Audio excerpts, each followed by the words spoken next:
sir. Come in. Good evening, sir. Good evening, sir. Ready.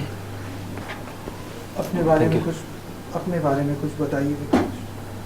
Ji sir, जैसा आप जानते हैं मेरा नाम विकास कुमार है।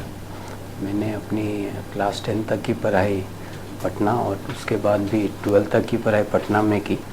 उसके बाद मैंने इंजीनियरिंग प्रिंटिंग टेक्नोलॉजी से मणिपाल इंस्टीट्यूट ऑफ टेक्नोलॉजी से करी है। उसके बाद मैंने बेंगलोर में लगभग 7 वर्ष काम किया है और उसके बाद से मैं सिविल सेवा की तैयारी कर रहा हूँ। तो आप किस प्रोफाइल में जॉब किया है आपने? सर, मैंने एक डिजिटल मीडिया मार्केटिंग कंपनी में काम किया है एज की अकाउंट्स मैनेजर। मेरा काम होता था कंटेंट क्रिएट करना और हमारे क्लाइंट्स के लिए उसको सोशल मीडिया साइट्स पे प्रेजेंट करना। किस तरह का कंटेंट? सर, वो ब्रांड के ऊपर निर्भर करता था। पहले हम कोई जैसे हमारे क्लाइंट होते थे तो पहले हम उनके ब्रांड के बारे में जानते थे, उनके टारगेट ऑडियंस के बारे में पता करते थे और ऐसा कंटेंट बनाते थे जो कि उनके टारगेट ऑडियंस को अपील करे और उनके सेल्स में वृद्धि करे। फिर आपने वहाँ से छोड़ के सिविल सर्विसेज की तरफ आने का डिसीजन क्यों लिया? सर, कुछ पर्सनल रीजंस के कारण मुझे पटना आना पड़ा और जब मैं पटना में था तो उस वक्त ही मैंने सिविल सर्विस को एक करियर बनाने के लिए सोचा और उसके बाद क्यों, क्या लैकिंग लगा आपको आपके प्रीवियस जॉब में? सर, मुझे कुछ लैक नहीं लगा। मुझे लगा जो मेरे अंदर पर्सनल एट्रीब्यूट्स हैं तो एज ए सिविल सर्वेंट मैं कुछ अच्छा कर सकता हूँ और पटना क्योंकि मेरा होम टाउन था तो ये मेरे पास एक अपॉर्चुनिटी थी यहाँ पे रह के एक अच्छा जॉब करने की। किस तरह के एट्रीब्यूट्स की आप बात कर रहे हैं? सर, फॉर एग्ज़ाम्पल जैसा कि मैं समझता हूँ कि मैं कंपैशनेट हूँ लोगों के प्रति, तो लेकिन मेरा मानना है कि बस कंपैशन से ही आप बहुत अच्छा लोगों के लिए नहीं कर सकते हैं। उसके साथ साथ अगर आप में कुछ डिसीजन मेकिंग पावर है तो उस कंपैशन का यूज़ अगर आप डिप्राइव्ड के लिए या सोसाइटी को कुछ देने के लिए कर सकते हैं तो ये काफ़ी अच्छा है। तो मुझे लगता है सिविल सर्विस मुझे एक ऐसा प्लेटफॉर्म देगी जिसमें मेरे पास ऐसा डिसीजन मेकिंग पावर होगा जो कि मैं अलग अलग सेक्शन के लोगों के लिए जिसकी मदद से मैं कुछ कर सकता हूँ। लेज़र प्रिंटिंग क्या है? सर, लेज़र प्रिंटिंग एक मॉडर्न टेक्नोलॉजी, एक लेटेस्ट प्रिंटिंग टेक्नोलॉजी है जिसमें लेज़र की मदद से प्रिंटिंग की जाती है। इसका प्रयोग बेसिकली ऐसे सरफेस पे किया जाता है जो सरफेस फ्लेक्सिबल होता है, जो सरफेस कोई हार्ड सरफेस नहीं होता है। और अगर फॉर एग्जांपल पोस्टर्स बनाने के लिए भी लेज़र प्रिंटिंग का यूज़ किया जाता है। पोस्टर्स जिनको कहीं पे हम लोग फिक्स करते हैं, जी किसी सर, फ्रेम पे फिक्स करते हैं। जी सर, अगर प्रिंटिंग सरफेस जिस सरफेस पे प्रिंट करना है अगर वो सरफेस फिक्स्ड नहीं है तो वैसे कंडीशंस में लेज़र प्रिंटिंग की मदद से अनइवन सरफेसेस पे प्रिंटिंग करने के लिए लेज़र प्रिंटिंग की मदद ली जाती है। अनइवन सर्फेसेस का मतलब फॉर एग्जांपल? सर, जैसे कि फूड पैकेज्ड आइटम्स हो गए या कार्डबोर्ड हो गए। लेकिन सर, लेज़र प्रिंटिंग एक कॉस्टली प्रिंटिंग मेथड है तो इसका कम इस्तेमाल होता है, लेकिन अगर सरफेस अनइवन है तो इसकी मदद से प्रिंटिंग किया जा सकता है। यानी बिगेस्ट बेनिफिट इसका सरफेस पॉइंट पे ही है। किस तरह की सरफेस पे हमें प्रिंटिंग करनी है? सर, इसके साथ साथ लेज़र प्रिंटिंग की मदद से हम फाइन डिटेल्ड इमेज उभार सकते हैं और इसमें सर 3D प्रिंटिंग क्या है? सर, 3D प्रिंटिंग की मदद से हम लोग 3D ऑब्जेक्ट्स बना सकते हैं। इसमें इंक की जगह जो ऑब्जेक्ट्स के कंस्टिट्यूएंट्स होंगे उनका यूज़ किया जाता है और लेयर बाय लेयर प्रिंटिंग करके उस ऑब्जेक्ट को ही बना दिया जाता है। ये रिसेंट इंडिया में रिसेंटली कुछ यूज़ हुआ है 3D प्रिंटिंग का? सर मैं नहीं बता सकता हूँ सर। पुलिस सर्विस की वरीयता आपने दी है पहला। जी सर। आपकी पोस्टिंग एसडीपीओ के रूप में हो गई। जी। आपको पता चला कि आपके एरिया में हिंदू मुस्लिम राइट हो गया है जी। और रात्रि में ऐसा पता चला कि प्लानिंग है कि एक कम्युनिटी दूसरे कम्युनिटी के ऊपर अटैक कर सकती है। जी सर। तो लॉ पॉइंट ऑफ व्यू से आप क्या स्टेप लेंगे? सर जैसा कि आपने कहा कि एज एन एसडीपीओ अगर मुझे ये बात की जानकारी मिलेगी तो सबसे पहले मैं देखूंगा या जानने की कोशिश करूंगा कि मैं जिस जगह पे हूँ वहाँ की डेमोग्राफिक्स क्या है, वहाँ किस तरह के लोग रहते हैं और उनमें से कौन से ऐसे लोग हैं जो कि पुलिस को मदद कर सकते हैं शांति बनाने में और कौन से ऐसे लोग हैं जो पुलिस की गतिविधियों मैं लॉ पॉइंट ऑफ व्यू से पूछ रहा हूँ। जी जी sir. Law point of view से आप क्या कीजिएगा? Sir law point of view से सबसे पहले तो मैं एक बैकअप टीम वहाँ उस जगह पे जाने से पहले एक बैकअप टीम फिर ट्रैक छोड़ रहे हैं। लॉ पॉइंट ऑफ व्यू से आप कैसे बढ़ेंगे आगे? Sir law point of view से मैं सर इसके लिए लॉ क्या कहती है? सर ये सबसे पहले तो रात सामाजिक में अटैक शांति करने का चांस है। जी सर। हमने सिचुएशन दिया है जी कि रात में एक कम्युनिटी दूसरे कम्युनिटी के ऊपर अटैक करेगा, जी सर। संभावना है। जी तो लॉ पॉइंट में कैसे इस पर प्रोसीड करेंगे आप? सर सीआरपीसी के कई सेक्शनों के आधार पे सेक्शन बताइए। सर मैं अभी तो नहीं बता सकता हूँ सेक्शन। जब पुराने जमाने में जी कागज पर प्रिंटिंग नहीं होता था जी। तो किस चीज का व्यवहार किया जाता था? सर पुराने ज़माने में कागज के बदले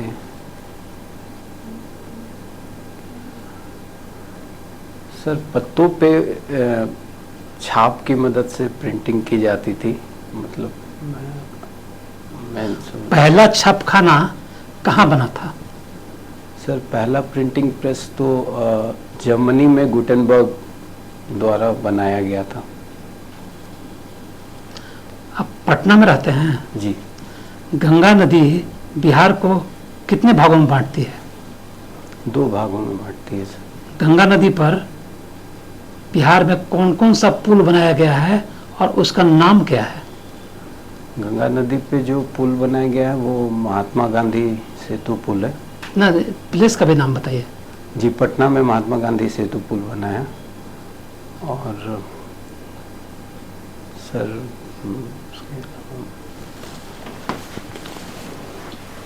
विकास कुमार जी, आपका हॉबीज कुकिंग और वाचिंग मूवी, जी। कैसा मूवी देखना पसंद करते सर कंटेम्प्रेरी जो मूवी आता है वो मैं देखना पसंद करता हूँ। जो भी रिलीज़ होती है या जब भी मुझे समय मिलता है तो जो मूवी मैं देख सकता हूँ। ठीक है। गदर मूवी से आपने क्या सीखा? गदर 2 जो आई थी, सर गदर 2 मैंने नहीं देखी। गदर मूवी देखी है मैंने। उससे क्या सीखा? सर गदर मूवी से जो मैंने सीखा है वो ये है कि अगर आप किसी को पसंद करते हैं तो आपका प्रेम बस उतना ही आपके लिए काफ़ी है। ये फ़र्क नहीं पड़ता है कि वो आदमी या औरत या वो किस जगह के हैं। गदर का जो स्टोरी है उसमें जो एक्टर हैं वो प्रोटैगनिस्ट हैं वो इंडिया के हैं, सनी देओल के द्वारा निभाया गया है। और जो फीमेल प्रोटैगनिस्ट हैं वो मीसा पटेल हैं, वो पाकिस्तान की हैं। उसके डायरेक्टर कौन है? सर अभी मैं याद नहीं कर पा रहा हूँ। अच्छा, अभी हाल ही में जवान रिलीज हुई है। जी सर। ठीक है। उसमें क्या, वो उसका क्या उद्देश्य है? सर जवान मूवी का जो प्लॉट है या जो उसकी कहानी है उसमें बहुत जगहों पर ऐसा बताया गया है कि एज ए सिटीज़न हमारी क्या राइट्स हैं और हमें उसके बारे में अवेयर रहना चाहिए। हमें जो पॉलिटिशियंस हैं उन लोगों को अकाउंटेबल ठहराना चाहिए उनके एक्शंस के लिए, और हमें हमारे वोट का पावर समझना चाहिए। अगर ऐसा होगा तो जो गवर्नमेंट बनेगी वो रिस्पॉन्सिबल गवर्नमेंट होगी और देश के विकास के कार्यों को किया जा सकेगा। आपने हॉबीज में कुकिंग भी डाला हुआ है, क्या बनाते हैं? अच्छा सर मैं चिकन बनाता हूँ, पनीर भी बनाता हूँ। मतलब अगर आपने अच्छा पूछा है तो मैं चिकन अच्छा चिकन बनाता और पनीर अच्छा बनाते हैं। ठीक है, एक अच्छी चाय की क्या क्वालिटी होनी चाहिए? हूँ। एक अच्छी चाय सर, एक अच्छा चाय जैसा मैं बनाता हूँ सर, उसमें दूध कम होनी चाहिए और उसे मध्यम आंच में उबालना चाहिए। काफ़ी देर नहीं उबालना चाहिए क्योंकि उससे वो तीखा हो सकता है और टेस्ट पे निर्भर है। आप उसमें जिंजर का यूज़ करेंगे तो क्या अच्छी क्या चाय। डाल सकते हैं उसमें? सर नॉर्मली चाय में हम लोग जिंजर और इलायची का प्रयोग करते हैं जिससे टेस्ट आता है। अदरवाइज़ बिना जिंजर और इलायची के भी दूध और पानी और चाय पत्ती से चाय बनाया जा सकता है। आपका मैथिली में ऑप्शनल सब्जेक्ट है, जी जी क्या मैथिली भाषा को 8वीं अनुसूची के अंतर्गत रखा गया? जी सर। कब रखा? सर कौन सा संविधान संशोधन के तहत इसको इसमें इंक्लूड किया गया? सर ये क्या मैं गेस कर सकता हूँ सर?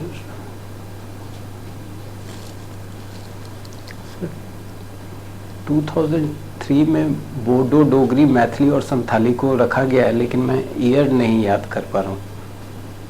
ईयर तो आपने बता ही दिया, कौन सा अमेंडमेंट है ये नहीं याद कर पा रहे हैं ये भी। 92nd है सर। ठीक है, उसके बाद यहाँ पे आपने दिया है बिहार पुलिस सर्विस, जी फर्स्ट प्रायोरिटी है आपका। तो अगर आप डीएसपी के रूप में चयनित होते हैं जी तो आपके समक्ष 3 प्रायोरिटी क्या क्या होगी सर। इम्प्रूवमेंट के लिए?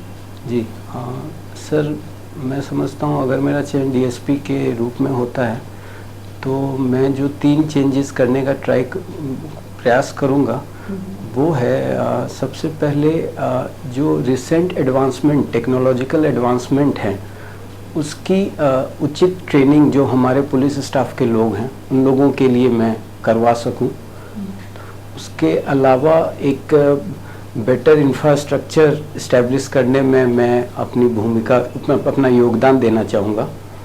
और साथ में सर हमें एक ऐसी छवि बनाने की ज़रूरत है जिससे ऐसा लगे, लोगों को ऐसा लगे कि पुलिस उनकी सेवा के लिए और एज ए फ्रेंड वो पुलिस को अप्रोच कर सकते हैं। इस छवि को बनाने में मैं अपनी भूमिका निभाना चाहूँगा। वो अगर मान लीजिए आप डीएसपी के रूप में हो और जनता से कनेक्ट होना चाहते हैं, जी सर। ठीक है, तो आप कैसे कनेक्ट होंगे?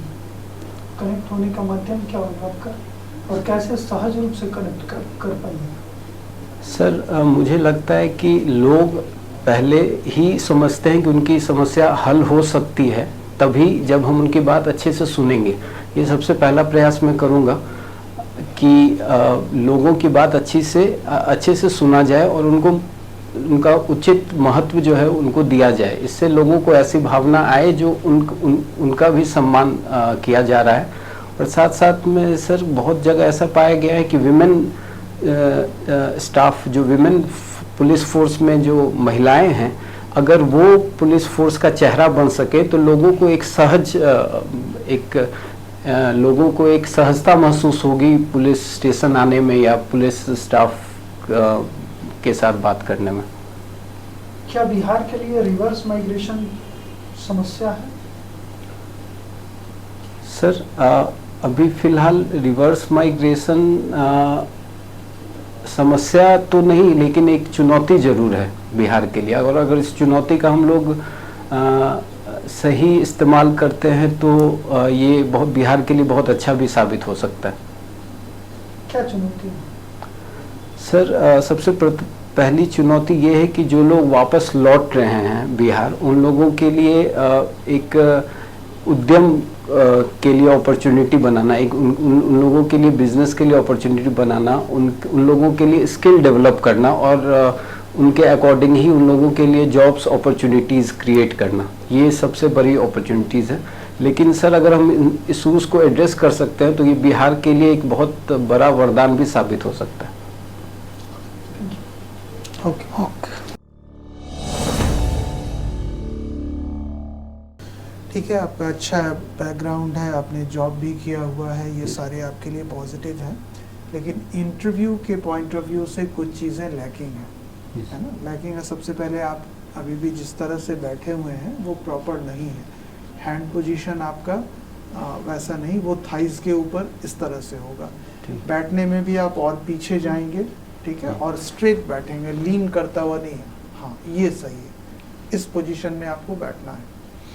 फिर आपके हैंड्स का बहुत ज़्यादा ऐसे ऐसे करके आप जो मूव कर रहे थे अपने हैंड्स को, बिल्कुल नहीं होना है ना। बिकॉज वहाँ पे जो भी लोग बैठेंगे वो बहुत ही सीनियर होंगे, और सीनियर्स के सामने हैंड मूवमेंट से या आईज मूवमेंट से या हेड मूवमेंट से बात करना अच्छा नहीं समझा जाता है ना। उससे ये लगता है कि आप उनको कुछ समझाने की कोशिश कर रहे हैं जो कि वो नहीं समझ पा रहे हैं। ठीक है, तो ये मैसेज जाता है, तो ये मैसेज नहीं जाना चाहिए। यानी हैंड मूवमेंट बिल्कुल नहीं, हेड मूवमेंट बिल्कुल नहीं, आईज मूवमेंट बिल्कुल नहीं, और बॉडी मूवमेंट बिल्कुल नहीं होगा। बस आप जिनसे बात कर रहे हैं उनसे आई कांटेक्ट बनाएंगे, और बीच बीच में अगर जहाँ पे आपको मौका लगेगा तो आप दूसरे पैनल मेंबर्स की तरफ भी देखेंगे, बट मेजर उनके साथ आई कांटेक्ट बनाएंगे जिन्होंने क्वेश्चन आपसे किया है। अभी आपका आईज भी कभी लेफ्ट राइट अप डाउन हर जगह घूम रहा था, आपका आईज का मूवमेंट भी वो नहीं होना चाहिए। ठीक है, आपने देखा होगा। आपकी वॉइस भी है वो कहीं कहीं पे बिल्कुल डाउन हो रही है, कहीं कहीं पे वो अप भी हो रही है, यानी यूनिफॉर्म नहीं है। यानी वॉइस लेवल, वॉइस जो पिच होनी चाहिए वो एक ऑडिबल रेंज में, स्मूथ रेंज में होनी चाहिए, जिससे कि हमें सुनने में ज़्यादा एफर्ट नहीं लगाना पड़े। तो ये चीज़ें हैं जो कि बहुत जल्दी आपको इशू कब है आपका 9th को है, तो थोड़ा टाइम भी कम है आपके पास। तो इन इश्यूज पे आप काम करेंगे। इसका सबसे अच्छा तरीका है कि या तो आप मिरर प्रैक्टिस करेंगे या फैमिली मेम्बर, फ्रेंड्स किसी को बिठा के सामने में और उनसे किसी टॉपिक पर आप डिस्कस करेंगे और उनसे पूछेंगे कि तुम ये गौर करना कि मेरा हेड मूवमेंट हो रहा है या नहीं, हैंड मूवमेंट हो रहा है कि नहीं। तो रोज दिन ऐसा करने से वो हैबिट आपकी कंट्रोल में आएगी।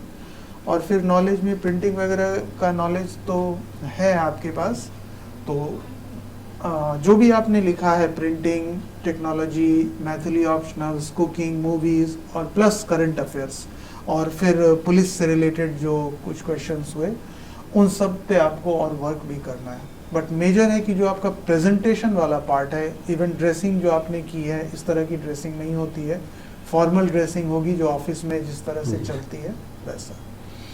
तो ये सब पे आप जितनी जल्दी वर्क कर ले वो अच्छा है।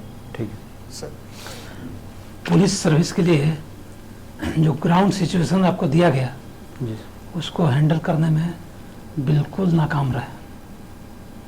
मैंने लॉ पॉइंट ऑफ व्यू से पूछा था कि आप प्रोसीड कर रहे हैं तो लॉ पॉइंट ऑफ व्यू से कैसे प्रोसीड कीजिए, उसको कैसे हैंडल कीजिए, तो वहाँ लैकिंग है आपका। और पटना के रहने वाले हैं, पटना के संबंध में कुछ तो जानकारी होनी चाहिए ना। जी, तो पुल के संबंध में आप कोई अच्छी जानकारी नहीं दी है, और वैसे आपके अपने विषय पर पकड़ है, उसमें कोई संदेह नहीं है, लेकिन जब कुछ सोचने लगते हैं आप तब बिल्कुल यहाँ से कट जाते हैं, इस साइड देखने लगते हैं, नीचे कुछ सोच रहे हैं, वैसे सोचने का तरीका नहीं है। सोचना है तो आँख मिला करके 4-5 सेकंड का जो समय है उसी का उपयोग करना है आपको, न कि आँख से आँख हटा करके इधर ताक कर सोच रहे हैं। तो इंटरव्यू में निगेटिव मार्क्स मिलेगा उसमें। इस पर काम करके तब अपीयर होना है।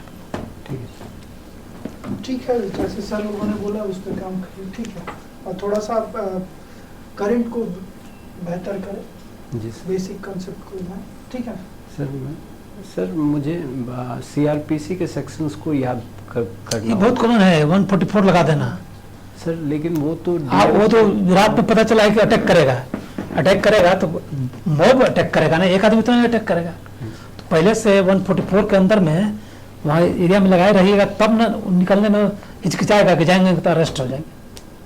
जी सर। तो लो पॉइंट ऑफ मेरा यही कहने का मतलब था कि आप इसको हैंडल करके तब ना आगे बढ़िएगा। जी आप रिपोर्ट भिजवाइएगा इस थाना प्रभारी से, किसके पास, PM एसडीएम के पास, वो कराएगा।